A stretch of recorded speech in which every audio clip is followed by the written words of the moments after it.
यमुना नदी से जुड़ा हुआ एक मीठे पानी का सुंदर झील था।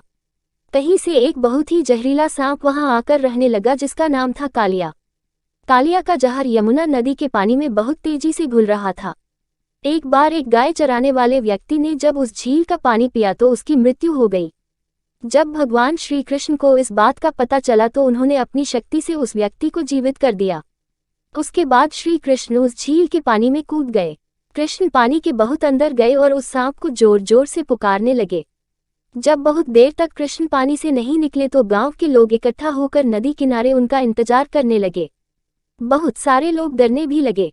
कुछ देर बाद पानी के अंदर से कालिया सांप कृष्ण के सामने आया और आते ही उसने कृष्ण पर आक्रमण कर दिया।